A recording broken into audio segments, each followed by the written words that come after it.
Hello, today's story takes place in a location with a dark history called Sniper Point, or the Death Cliffs, situated on the central coast of New South Wales, Australia. This tourist attraction is popular for fishing and is characterized by steep, jagged cliffs, from which, with troubling regularity, people fall into the ocean or are washed away by unpredictable waves. It is reliably known that 16 tourists have died there recently, but as recent investigations have shown, the deaths at Sniper Point aren't always caused by the elements. On April 24, 2016, several fishermen were on the cliffs around 10:30 in the morning when they noticed something strange. Looking down from the cliffs, they saw an object being tossed by the waves. Upon closer inspection, they realized it was the body of another victim of the treacherous rocks wrapped in black plastic. One of the witnesses quickly alerted the police. Shortly after, a helicopter with rescuers arrived to recover the body, which was found face down in the water. However, after a preliminary examination, specialists determined that the death of this person was not accidental.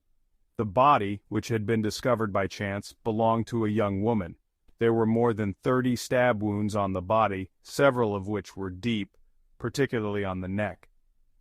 Traces of defensive wounds were found on her hands and wrists, suggesting she fought for her life until the end. Unfortunately, no clothing was found with the body, which significantly complicated the police's efforts to identify her.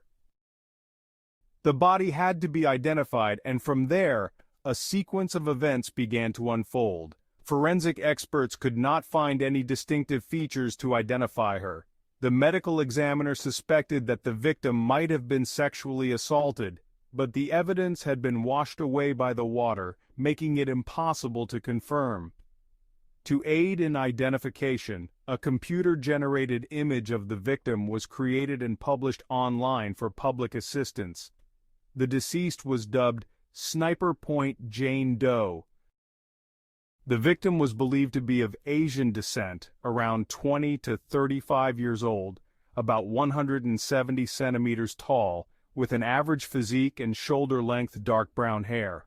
The condition of the body indicated that she had not been in the water for long, but there were no immediate clues about the witnesses. No one saw anyone throw the body into the water. The police, therefore, began checking reports of missing persons, both local residents and tourists, and conducted interviews with anyone who might have lost contact with a loved one or friend. After some time, an active search among recent arrivals to Australia led to a breakthrough. Some people reported a striking resemblance between the unknown deceased and a student from China who had arrived in Australia 4 years earlier on an exchange program. They informed the police, and within days, detectives confirmed that the victim was Michele Leng, a 25-year-old student who had disappeared just days earlier. Michele had lived far from Sniper Point in Sydney, approximately 100 kilometers away, and by a curious coincidence, a year before her death, she had taken a photo from a ledge near the very spot where her body was found. This photo was found by a random witness. News outlets soon reported that Michele had traveled to Sniper Point to meet a man she had allegedly met online, and this meeting had turned deadly. The media suggested that the man had lured her to her death. However, investigators quickly dismissed this theory after reviewing her messages. Michele had not agreed to meet any man, and her death remained a mystery.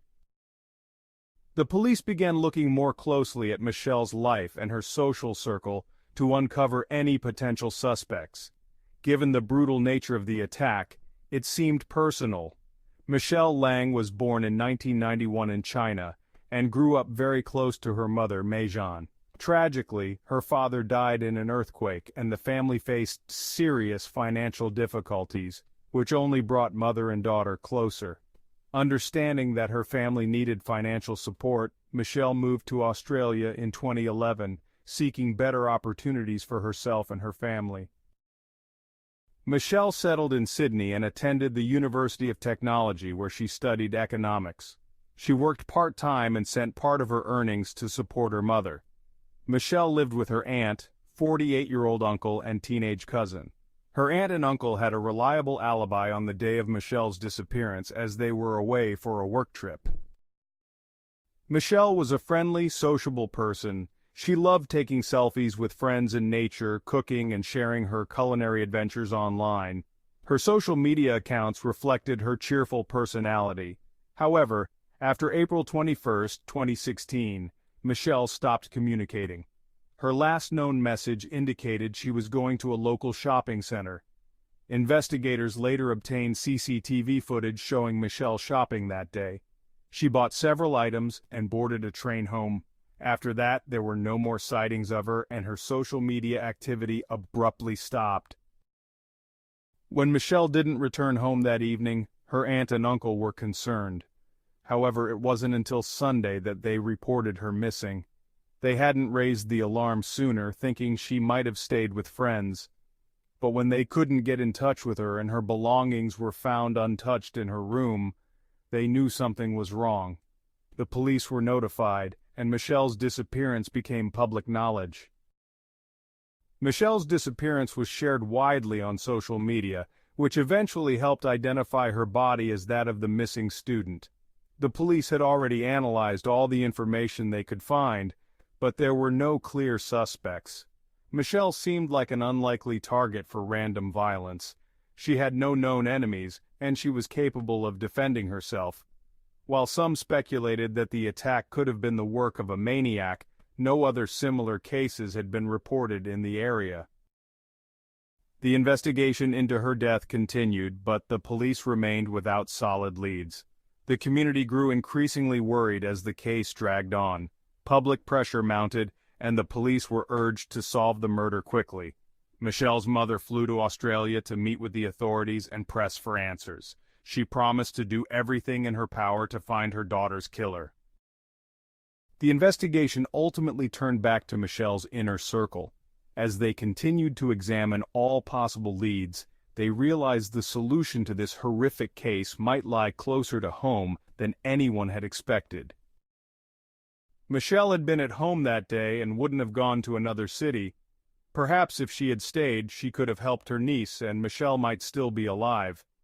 Michele, her cousin, who was also her aunt's son and lived with them, had an alibi that day. He led a normal life, studying and walking with friends. However, unlike his uncle, Michele said he didn't see Michele on Thursday.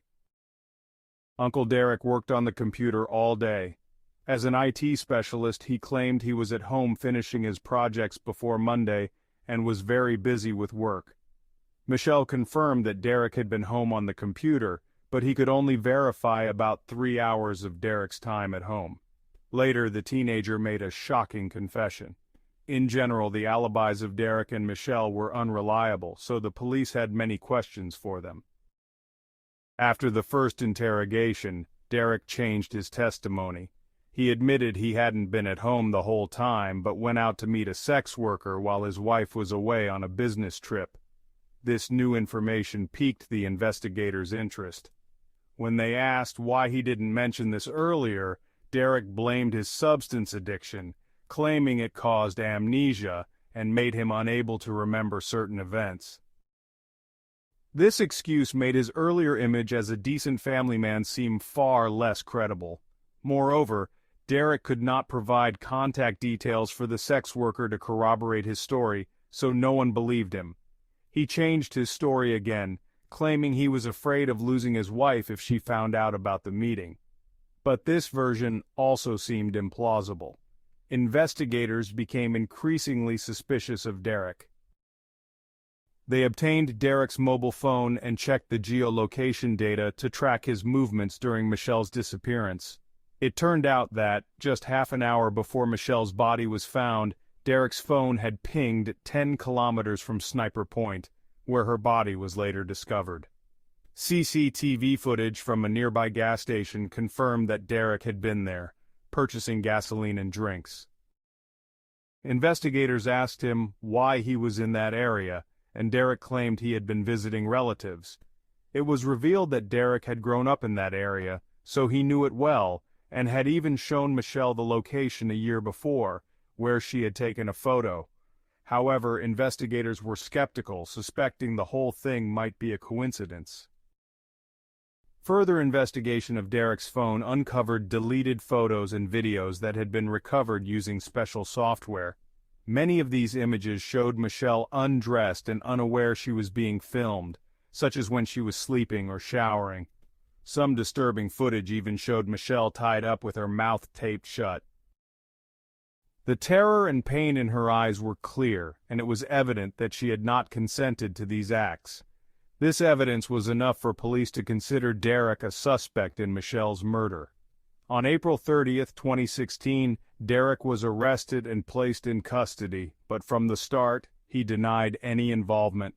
His lawyer filed for bail, but the court denied it.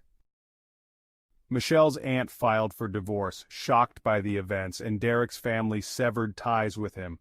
It was discovered that the photos of Michele tied up were taken after her disappearance, confirming that Derek had documented his abuse. Earlier photos and videos showed that he had been abusing her for a while before her murder. Police pieced together the timeline. On Thursday, April 21, 2016, after Michele returned home, Derek went to her room, forced her to undress, tied her up, and took photos. Later, Michele's cousin, who was home at the time, heard the shower running and briefly spoke to Derek. Derek assured him everything was fine, but the cousin didn't know Michele was upstairs, tied up and helpless. The next day, Derek disposed of Michele's body. CCTV footage from a neighbor's house showed him taking out trash several times on April 23, the day after the murder.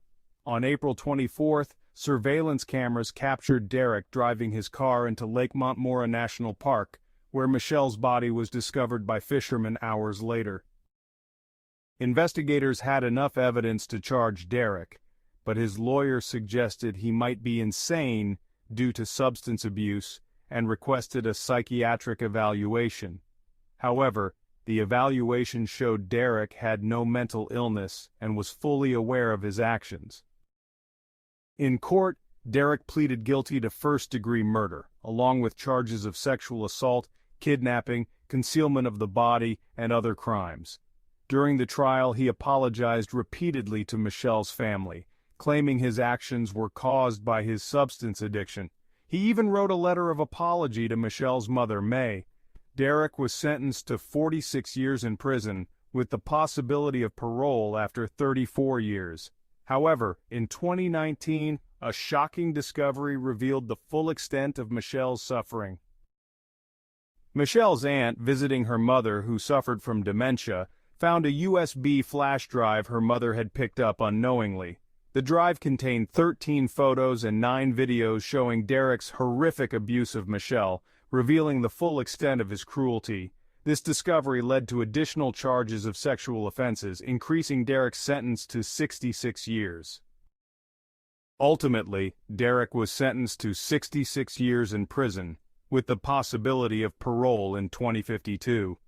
Michele's family continued to mourn, and her mother, May, struggled with the loss and the betrayal by a family member. The trial brought justice, but the scars left by Derek's actions would never fully heal. Thank you for watching.